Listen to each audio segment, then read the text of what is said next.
All right, so how's your audio there, Robbie? Mine's good, man. How about it there, John? Your audio good? Sounds good over here. All right, so let's Rock get this thing bro. going.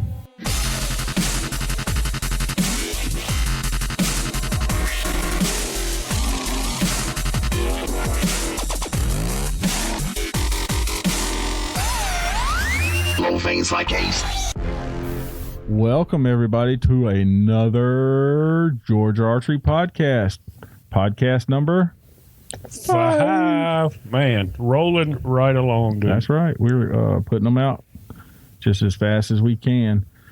And today we have a guest with us. Today's guest is Mr. John Powell. Say hello. What's going on, Georgia? All right. So What's up, Johnny? How are you, buddy? I'm good, man. I'm really happy to be here. Love Ace Archery. Love what you guys been doing, promoting. And just excited to be here, and thank you for giving me the opportunity to talk about traditional archery today. Well, there's the key. We've had some people ask, and we have some trad guys that go, hey, find a trad guy and let him talk a little bit. So we found a trad guy. We found one. And so he's here to talk about traditional archery. But first, let's talk about the man, the myth, the legend himself, Johnny Powell.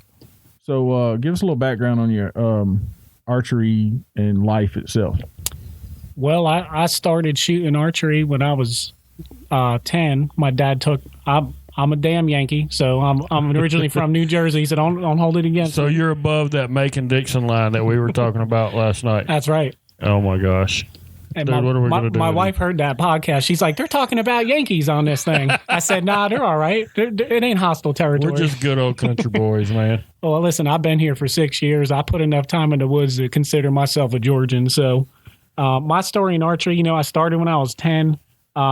My dad owned a gym, and he had these glass cases like you guys have for display. Mm-hmm. And he traded the local archery guy for my bow. So he did like a trade, and I had a little Hoyt bow. It had like a little apple on it. It was pretty cool. But I shot fingers with a tab and a sight. I didn't have a peep sight, no trigger release, and that's how I started. And then took kind of like a long hiatus from it. I was pretty competitive in high school and college wrestling. Well, that's what I was going to ask. Was that hiatus because you was on the mat? I was, pretty active in that. Summer leagues.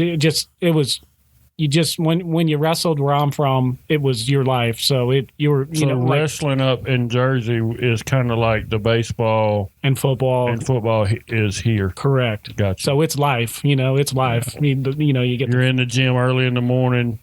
You're going to school, you're practicing, and then you're back in the gym or something. It's really an obsession, and this obsession kind of led to my archery addiction. You know what I mean? Yeah. Oh, yeah. So you got to kind of fill that void. But like you guys, I love this stuff, so can't get enough of it.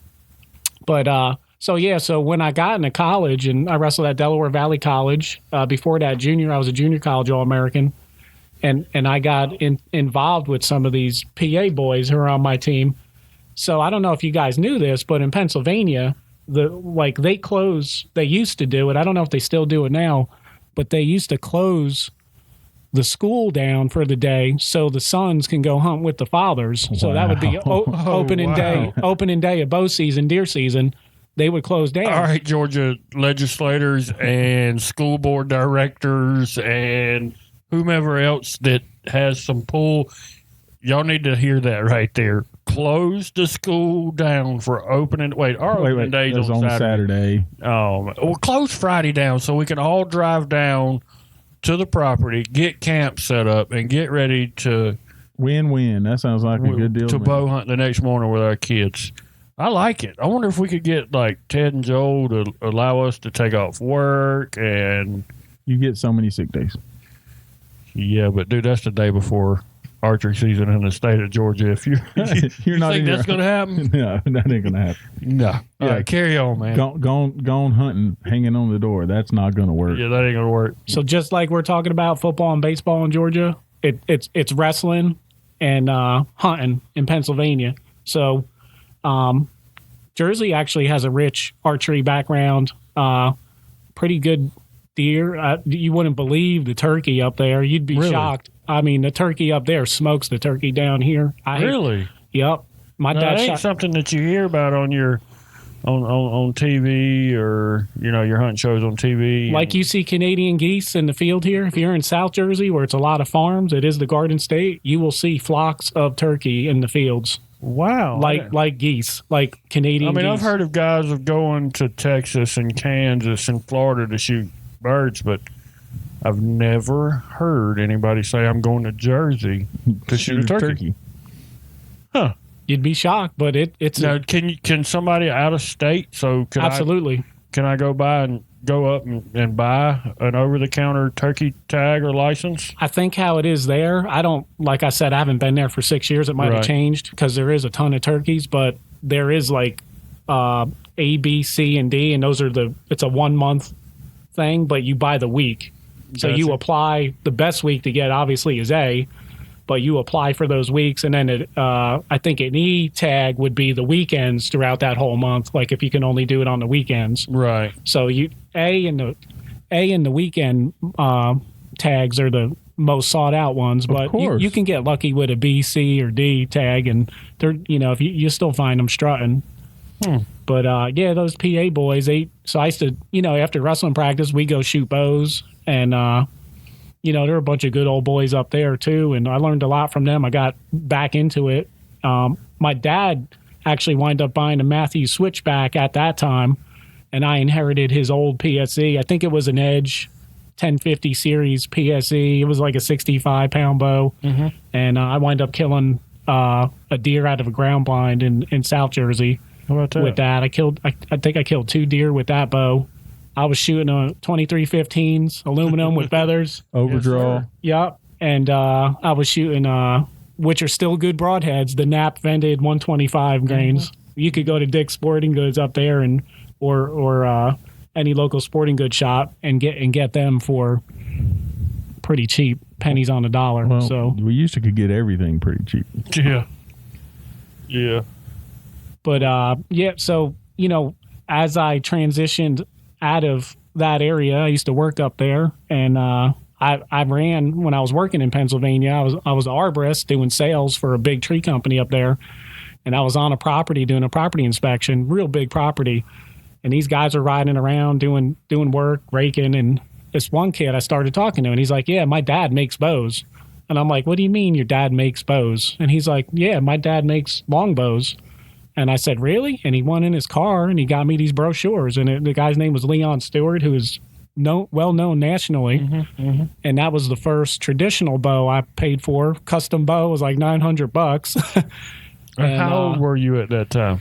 Oh, I think I just got married, 2010. You're making me do math now. Oh, goodness. I was probably like 27, 28. Okay. So you were old enough to understand working for $1 and actually what a $900 bow really cost and the value of it. Okay, I was just curious. And we were newlyweds, and you know how it is when you get Oh, my newlywed. goodness, yeah, don't we all? You're living on pennies on the dollar. So for Dude, me to I'm come still home, living on pennies on the dollar. for me to come home and show my wife, man, I'd love to get one of these one day, and she looked at me like, a bow? This guy's gonna make it in his garage? Like, yeah, he's great. It's $900. Yeah. That's great. Did she hit you with a frying pan and ask you what you were thinking next? No, I'm pretty lucky. My wife's been pretty supportive of my archery endeavors, so I'm lucky with that. So she gets a little annoyed here and there, but hey, it's better than being into other bad things, right? That's right. It could be worse. That's what I have to tell mine. It could be worse. Most definitely. Well, you got your first trad bow, and how did that go? Actually, I wind up accidentally breaking that bow. Accidentally. Oh, My wife, oh boy. if she listens to this, I'm dead meat, but she might be listening to this tomorrow morning when we're getting ready. All right, so Fifth Amendment, right? I plead the fifth. It happened. This is all hearsay. It's a podcast, so we're doing this for entertainment purposes. So anyway, so once I got that bow, I didn't know nothing about trad, and I was still kind of transitioning from, and a lot of trad guys do transition from compound Right. to trad, and very rare you'll find a guy, and I know them, but I could only count 5 on my hand that only hunted with a recurve or a longbow or a self bow. All their life, never played with the wheels. Correct. So once I started transitioning over, I started getting on deer, and then you got to build that confidence. You got to learn when to shoot the deer with a trad bow. You got to learn. You learn a lot of misses. Yeah, you learn a lot of misses. So Trial by fire. So I went to the Byron Ferguson Archery School. So another thing, once I got to Georgia, I started hearing about traditional bow hunters of Georgia, and they're on GON. That's how I found out about them. And I'd start seeing all these guys putting hogs up and putting turkey up, Right. shooting armadillos, putting up some nice deer. And I'm like, man, these guys are bad. I mean, we got some stone cold killers. We got some stone cold killers in archery general in Right. Georgia, and these guys are throwing up. I'm talking like 20 hogs a year, flat laying it down. tagging out on deer with trad gear equipment. Yeah, That's just awesome. and you never think it's possible. What got me really into it was my uncle gave me a DVD, Fred Eichler Traditional Harvest, Right. and he was shooting, I think, Dick Palmer bows at the time. And that's where I really started seeing the possibilities of, I could, if I get good at this, I could. You could do this. I'm not Fred, but, I think I can do that. If I could get 15 to 20 yards within an animal and place a good shot where it's supposed to go with a properly tuned arrow, that's an important factor there. Right. We'll get into that. Yep. It's a slam dunk. And once you put that hands on that animal, I mean, it really pulls it all together for you, and it's a really great feeling. Now, how long did it take you from start of shooting a trad bow up until your first kill?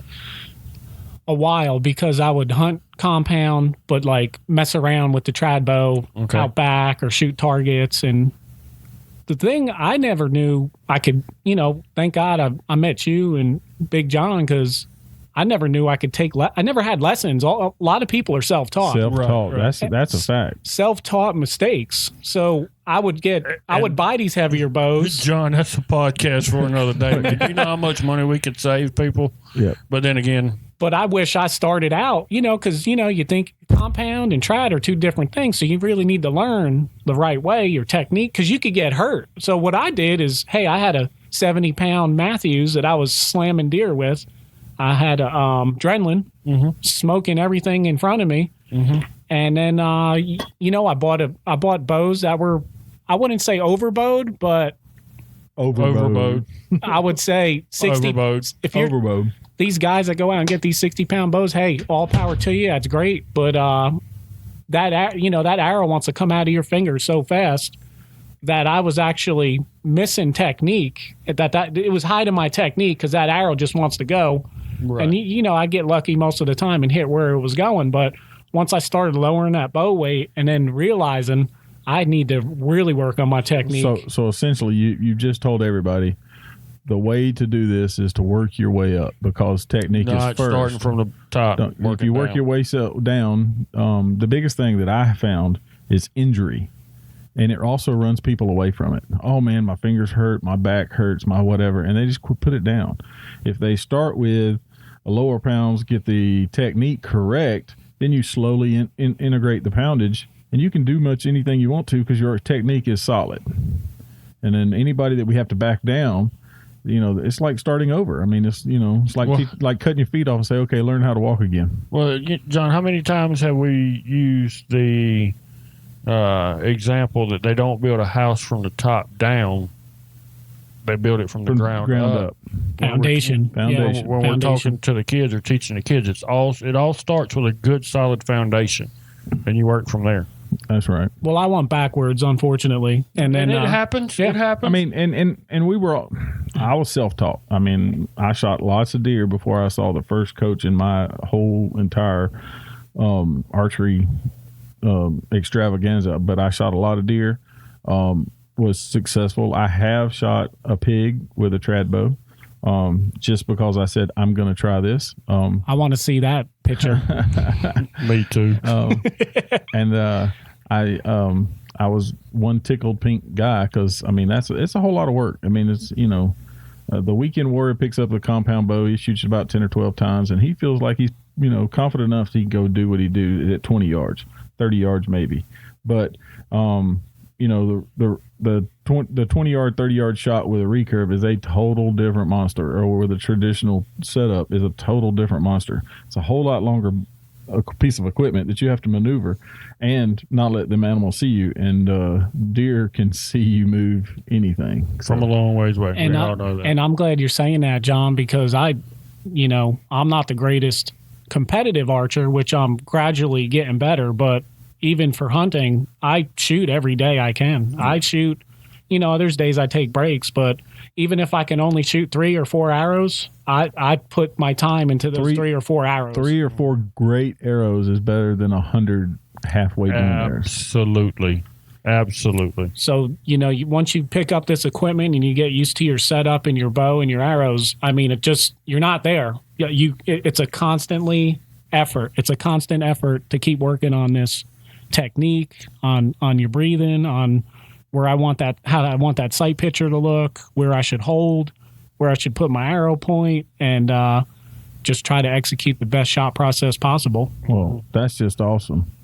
Well, you had mentioned those bow hunters of Georgia, and I guess you started getting in with those guys here locally and started hanging out and shooting at different places and that kind of thing. Tell us more about that organization. So, Traditional Bow Hunters of Georgia was started in the late 80s, early 90s. And one of the forefronts of that was a man a lot of people know out of Athens was Dan Quillian. Yeah. Dan Quillian was a longbow. I got the bamboo. I got 2 bamboo long hunters in my house right now. I'm a bow collector as well. I got 12 bows that I probably shouldn't have. We all are, man. But Dan Quillian was a big factor in getting traditional archery in America. Really, you could go on tradgang.com and there's a dedicated section just on Dan Quillian, just to say how big of a name he was. He's a legend, man. He's a legend. He's a legend in the traditional archery world. So there's a rumor, Dan had some health issues and he wound up having to have his leg amputated. But there's a bowyer out of Columbia, South Carolina that helped Dan make his bows. Mm-hmm. Owen Jeffries, and I think it's Fox Archery. I could be wrong. And if anyone's listening out there, if I'm wrong, I apologize. But I'm pretty sure it's Fox Archery out of Columbia, South Carolina. And he fashioned Dan a limb. He laminated a limb. And that was Dan's, like that Blade Runner guy from South Africa in the Olympics. Right. And Dan had a bow limb as his prosthetic leg. Yes, sir. How cool is that? But, so Traditional Bow Hunters of Georgia we're not a target archery organization. We do host shoots. There's three shoots a year, a northern zone shoot, a southern zone shoot, and a central zone shoot. But we're more geared towards traditional hunting. Mm-hmm. And what we do is we have a president and we have bylaws and all that. And this is actually election year. And we run the Dan Quillian State Shoot is our state shoot. It's in March. I think Tim's taking it over this year. We may move it back a little bit because we always hit rain out there.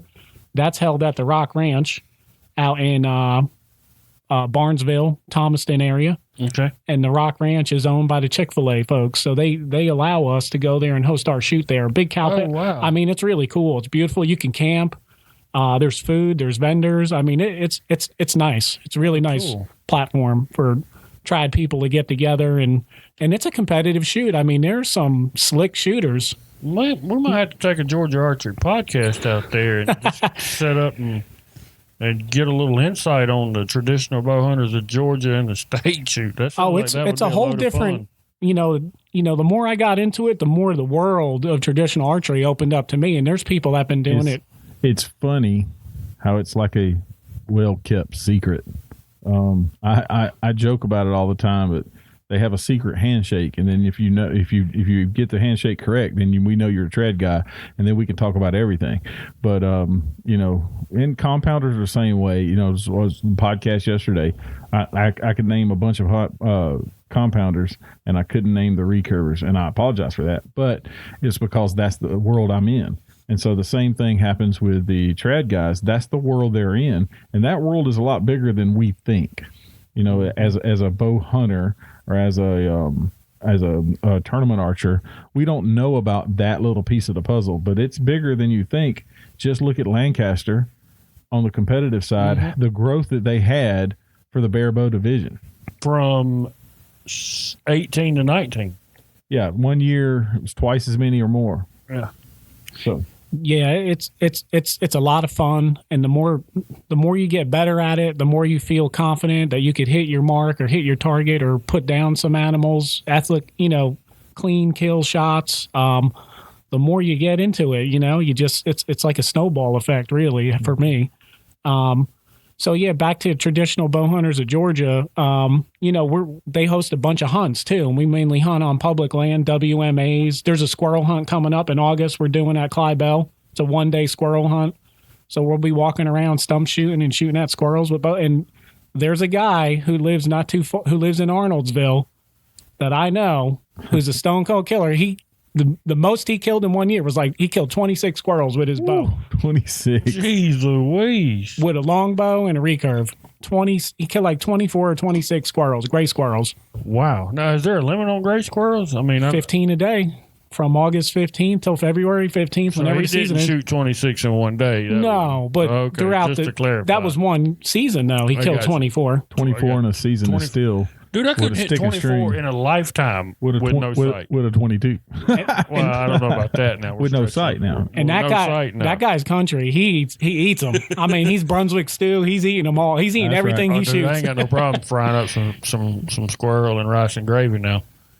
I eat them too. That's wild rat right there, man. So you mentioned you have that shoot that's in March, whatever you said. It's yeah, that might be changing this year, but we usually have it first half of the year, I'll say. All right, and then you have they host 2 other shoots. Yeah, there's a northern zone shoot, and then there's a southern zone shoot. They do scoring. I'm not sure if there's awards or anything, but it's more like a get together. They have lunch and you do some swapping. Gear swap. Yeah, you do some gear swap, and it's always like a nice little get together. Just a day that's set up to get out of the house, to go talk trad talk, hang out with some like-minded folks, shoot some bows, eat some food.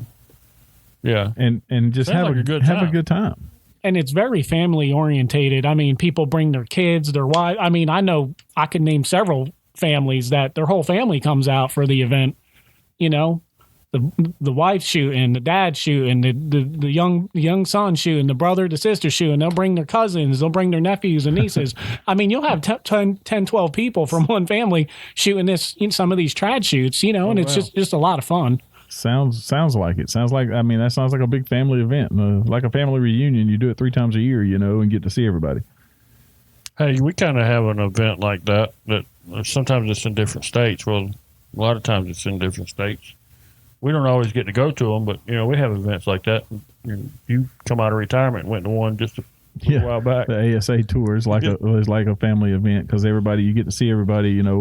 6 shoots a year. And then you go different places, and some go to all, and some all go to some. Is the way it looks like for most folks that do that. And 9 years of retirement, I came out and it was like whole home week. But yeah, I mean that sounds like a blast.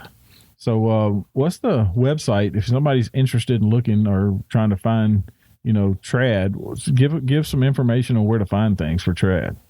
So if you really want to get into trad for Georgia, obviously GON, Georgia Outdoor News, is how I found out.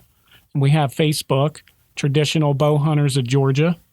I started like an unaffiliated thing on Facebook or group. It's Georgia Traditional Bow Benders, and I'll always post information for Traditional Bow Hunters of Georgia because I am a member and an affiliate of that club. All right. So what is yours? Traditional Bow Benders of Georgia. Georgia Bow Benders on Facebook. That's right, Georgia Bow Benders on Facebook. And basically what I did is there's actually a small group of folks out here that shoot trad. And I'd wind up seeing them at NGT, which is North Georgia, which is in Gainesville. So that's about an hour and a half away. Mm-hmm. And then SGT, South Georgia Traditional Club, they're in Ellaville, Georgia. That's about 2-hour ride. Yeah, that's down around Smithville, Americus. Yep. So area. between Athens, Covington, Macon, Eatonton, we got a good 12 to 15 guys on hand that I know. Some guys are out in Stockbridge and McDonough, but we get together, and that's why I started the club, so I can get together with guys locally. And I did it for more hunting on public land locally. So I like going hunting with buddies on public land. I don't like to go alone. I'm not scared or anything. I think it's good to go with someone on public land. Right. It's just a thing I do.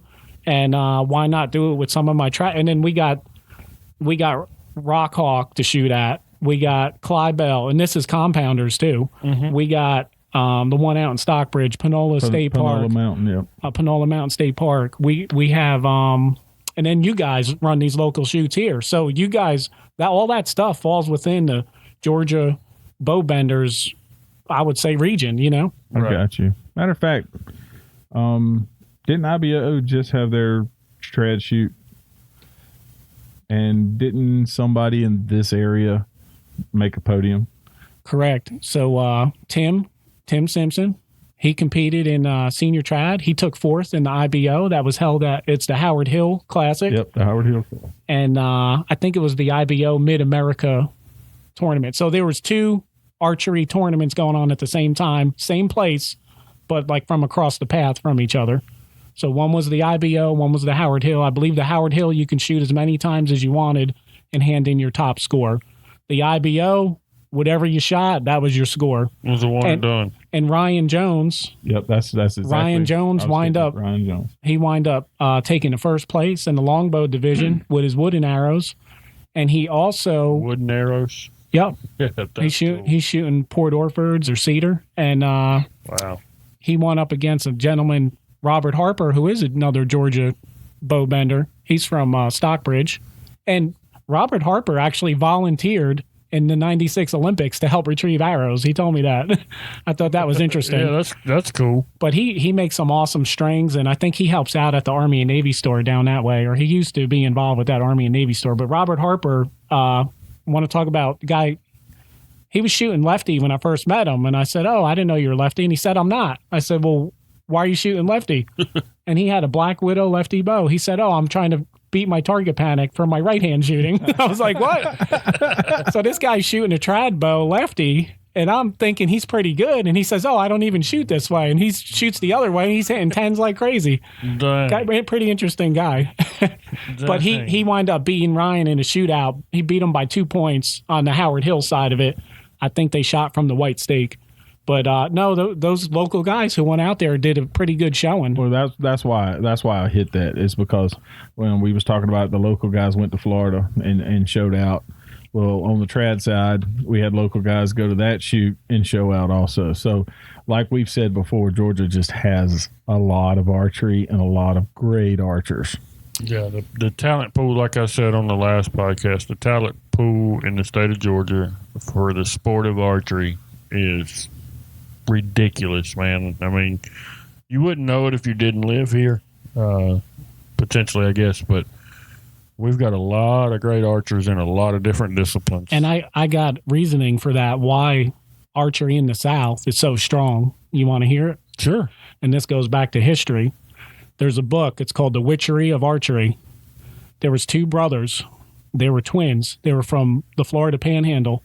We're talking after the Civil War, late 1800s. They started, I believe, one of those national organizations we talked about, and they had Osage orange self bows. But after the Civil War, part of war, when you lose a war, is that you have to submit. Give up all your. You have to fit your firearms and weapons.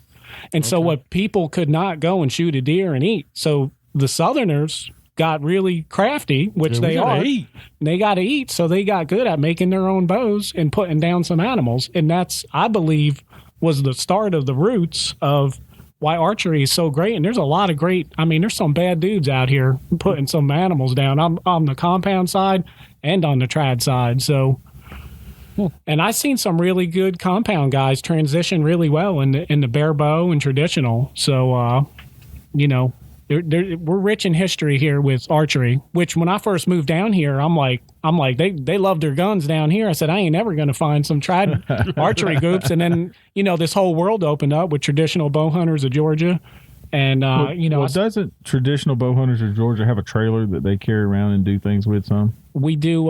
There's a youth archery department, and the name is Tomith, who runs that department. He's out of Griffin. The trailer and the targets. It's always at his place. Yep. But what me and Tony are working on is actually trying to help.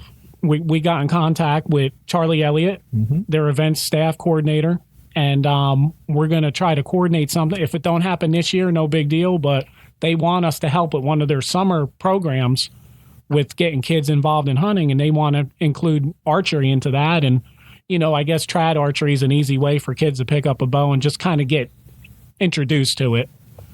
But we're working with them to try to get a date pinned down, maybe second week, third week in July, fourth week in July, sorry. That's awesome. Like I know that in years past that I've seen the trailer at some events, where they pull out and let everybody and so that the other kids can get a taste of the trad side of things. Everybody walks in wants to the compound bow is by far the biggest seller everywhere because it's for hunting. I mean, it's just what people do. But if you give somebody a taste of the trad side and how much fun stump shooting really is, or shooting flu arrows, it's a whole lot of fun. And it's not about I can't miss that X. Oh my gosh, if I miss that 12, oh my goodness, I'm just so far out of the mix. No, these guys are like, hey, just shoot the sucker till he's dead. Let's go. And it's a whole lot of fun. Those guys have it's a cut up great time. So kind of like when me and you shoot 3D together. Yeah, it's a cut up great time, no doubt. Dude, I hit it in the ear. Look at the eyeball. Pierced the nose. Uh-oh. Yeah. Yeah. I mean, yeah, we were talking off air a while ago, or before we got started, about, you mentioned that there's a lot of successful bow hunters or compounders that move over into traditional, and I would not be one of those dudes. Man, I have a hard enough time hitting what I'm aiming at with a compound bow. I cannot imagine taking the sight, the release, and the rest away from me. I'd be lost. I think if you dedicated yourself to it, Robbie, you'd be all right with it. I mean, you have the fundamentals down already, which I think you're ahead of. You were ahead of me when I started because I didn't have any fundamentals. Like John said, I was self-taught. So I'm out there whipping I was too. I didn't even know how to tune arrows. You know what I mean? My first bow was, my dad did not have any idea what he was doing when he bought me my first bow. I mean, it was a competition bow, and at that time, I didn't even know competition archery even existed. And I shot it with fingers a lot like you did. Didn't know anything about release aids. I actually had a good friend of mine, Eric Strum, and his stepdaddy, Chris. They're the ones that actually kind of introduced me into the world of bow hunting with a compound bow. But I think it would be fun to hunt with a trad bow. I don't know that I'd ever want to get into the target side of the world. All right, so everybody just heard it, right? Robbie's going to switch. No. Yeah, Robbie just said it'll be fun. I think it would be fun. He's going to Kentucky in the bare bow division. He's going to string walk. Negative. I would go with a dozen arrows, and I'd make it through 12 targets, and I'd have to come home because I wouldn't be able to finish the last. It's funny you say that. My first ever 3D event I ever went to, I lost 24 arrows that day, and I don't even know where they went. They broke on rocks and bent. I had all aluminum. They bent, broke, and by the end of the day, I told my wife, I said, I got to buy more arrows. Where'd I get arrows from? But yeah, I mean, I think it'd be fun to shoot a deer with a trad bow. And when I get to that point, I might have to holler at you to help me because I don't even know where to begin when it comes to that. I know a little bit about, tuning the arrows because of being in the store and all. A lot of that stuff I have to resort back to Steve because he's much more experienced in that aspect than I am.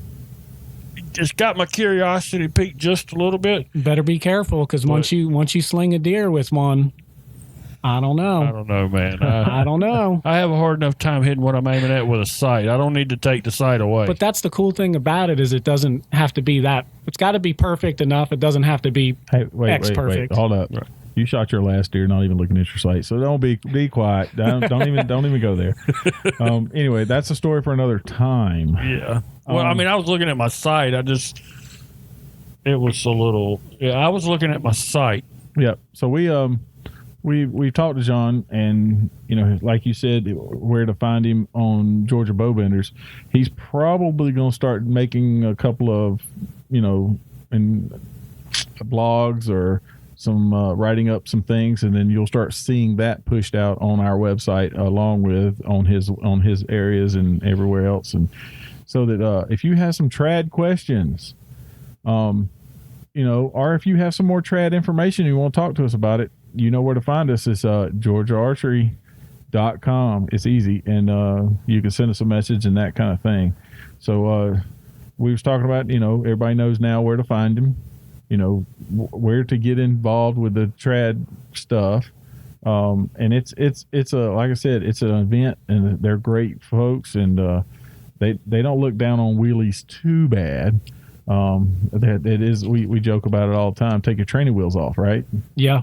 I don't say that, but I'm leaving mine on. You've heard that before. Leaving mine on. Take the training wheels off. But one thing I did want to plug, John, if I can, is more than welcome to. That's what you're here for. If we're local and listening, I know we talked about a lot, but if you have time, August 10th, Saturday, between 4 and 9 o'clock, Georgia Wildlife Federation is the traditional bow hunters of Georgia annual banquet.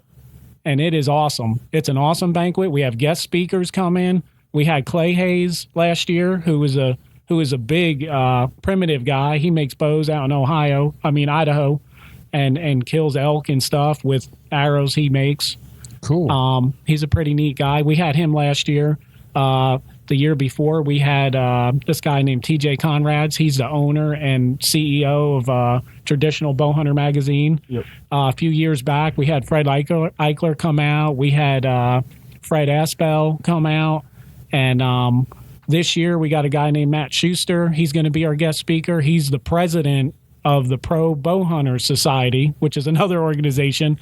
But what they do, they lobby, and they're up to par on the laws for bow hunting. Yeah, they're fighting for your rights. They're the ones hunt. going to bat for us that we don't even see. They're the NRA of archery. Gotcha. Is how I could clarify that. That's great. And what's the date, and where's it at again? August 10th, Georgia Wildlife Federation, right off Hazelbrand Road in Covington.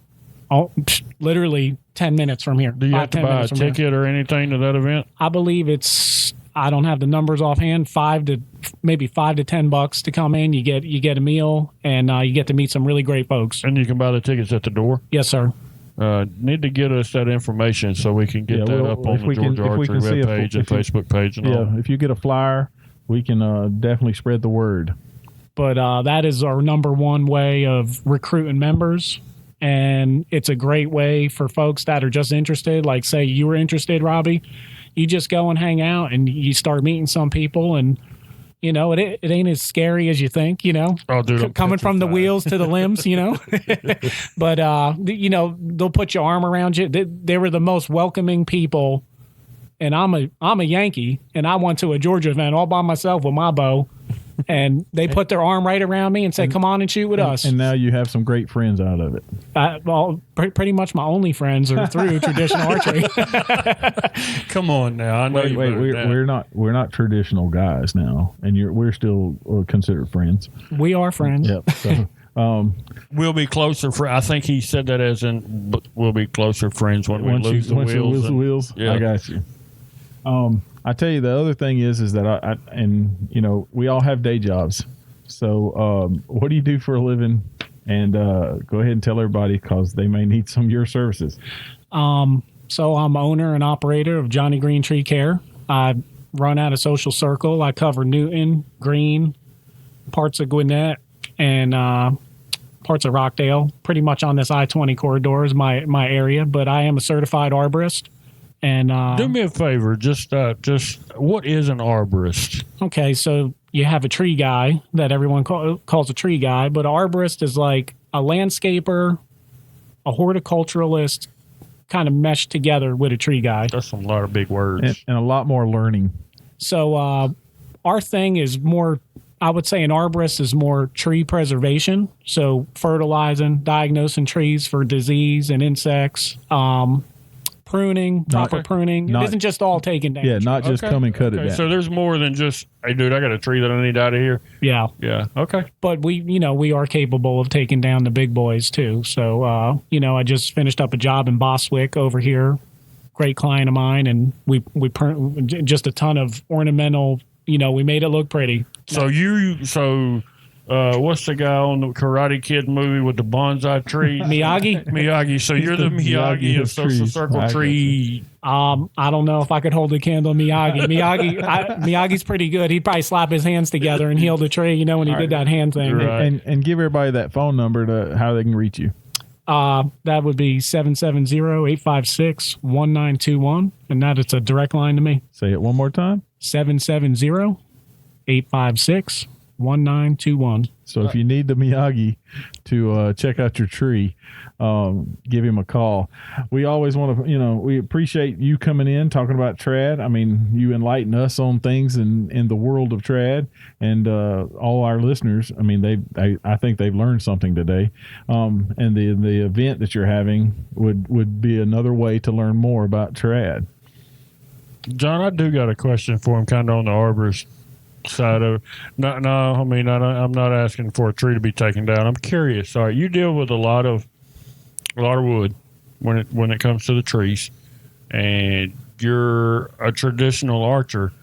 Have you ever thought about making your own bow? Because some of the wood or some of the trees that you take down, I would imagine that you look at and you can see it, the pattern or whatnot. Man, that's really pretty. So to interject here, Robbie, the most sought out bow wood, if we're going primitive and guys cutting trees down and splitting them and carving them into bows, that would be Osage orange, which is in the mulberry family. Mm-hmm. And actually, you can use a mulberry locally here to make a primitive bow, but Osage orange is not local. Osage is not very local. I think in northwest Georgia, you'll start seeing it naturally. Every once in a while, you'll see them growing here, but it's not. What I see a lot of, and what's a great bow to start out with, is hickory. I have made 2 hickory bows. Nothing I'm tempted to bring in the woods to try to crack out a hog or a deer, but there is an art to that too. And I was just curious. But hickory would be if someone wanted to start after hearing this podcast, I'd say get a hickory, stave, split it. Something to cut out, play, to learn. Yeah, I was just curious. Being a tree guy, being a trad guy, I mean, had you ever thought of going that primitive and actually making a bow to play with? And 2, had you ever done it? So, yeah, I guess you have. So, yeah, I made the bows. I feel I'm not to the point yet where I can make that bow efficient enough to put. I would like to make a bow, put an animal down, get it mounted, or get a cape made out of it, and then just hang the bow up. Because I'm really into these ILF bows. So. I did that. say I did that. That's right, and that's an accomplishment in itself. Yeah, John or I and Steve and I are Vincent over here. Anybody that shoots the bow with wheels, the chances of us making a bow with wheels and going to shooting a deer with it is slim to none. Not gonna happen. I don't have a CNC machine in the shop at home or here, so I don't think I'm going to be making any bow that I can shoot a deer with. But a trad guy like yourself, with some tools, there's actually a guy saws and whittles, or you could actually do it all with rasps and hatchets. You could literally take a log that looks like a log with the bark on it, right? Split it, strip the bark off, let it dry a little bit, and turn it into a bow that you could actually kill something with. Correct. Yeah, we can't do that with wheels. There's a guy from the South Georgia Club. His name, we call him Hatchet Dan, but Hatchet Dan's a mason by trade. But Hatchet Dan is awesome at woodworking too. And Hatchet Dan, you'll be at a campground with Hatchet Dan. He'll take a hatchet, he'll go cut a tree down, and he'll whittle a little bow, put a string on it, and he'll shoot it that day. Like, the guy's amazing. But you meet a lot of interesting, amazing people. So many different talented people doing trad. I don't do it. I don't. It's not my. It's not your circle. It's not my forte, so to speak. It's not my circle. I had no idea that it was as big as you say. Oh yeah. I mean, I was. Excuse me. Up until now, I was completely clueless that world, as you say, is as big as it is. So the big one, what we call the Super Bowl, and I have not had a chance to go up there, but up in Pennsylvania, it's Denton Ski Resort. They call it ETAR. It's Eastern Traditional Archery Rendezvous, however you want to say it. Rendezvous. And well, thank We're you. from the south. It's a rendezvous. It's a rendezvous. Rendezvous. But you could ride the ski lifts, and there's 3D ranges everywhere, and it's a huge gathering. I think they get 1,000 people there or more. Ride to the top and walk your way down. Mm-hmm.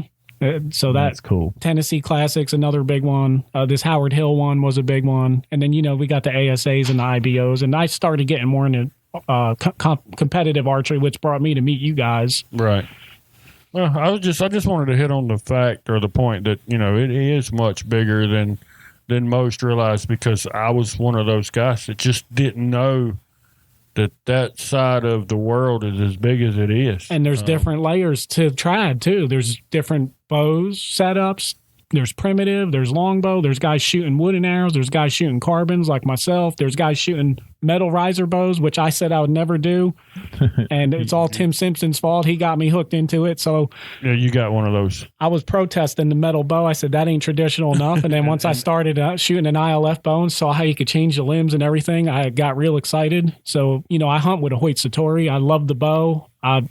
This ain't a plug for Hoyt, but that bow is awesome. Gotcha. Well, we appreciate your time. You appreciate you coming in. Like I said, we're probably going to get together, and you'll probably write some little pieces just so we can keep the trad moving on our webpage and that type of thing. So, better get your typing skills going. That's right. We'll make sure that spell check's working well. I actually have a degree in English written communication, so it shouldn't be a problem. The things you find out about guys. Yeah, I'm sitting there thinking, oh boy, hope he don't read what I post. I wanted to make movies, but I wound up being an arborist. Well, we do appreciate your time today. Anything else you want to add? No, man. Thanks again for having me. It was a pleasure. Maybe next year or later on in the year, I'd love to come on again. Oh, yeah. And absolutely. You're welcome anytime. We can announce some of the hunts we're going to be having. And like I said, traditional bow hunters of Georgia, and I'm Georgia traditional bow benders. Yep. So you find us on Facebook, find us on GON, and the tradbow, tradbowgeorgia.com is you get a ton of information. But if you're interested, we'd love to have you. The banquet, again, August 10th, Saturday, between 4 and 9. I'll get the pricing for you at the gate. I think the gate price is, I believe it's between $5 and $10. Yeah. And you meet a lot of great people. There's prizes. They raffle off custom bows. There's silent auction. I mean, it's a really good event.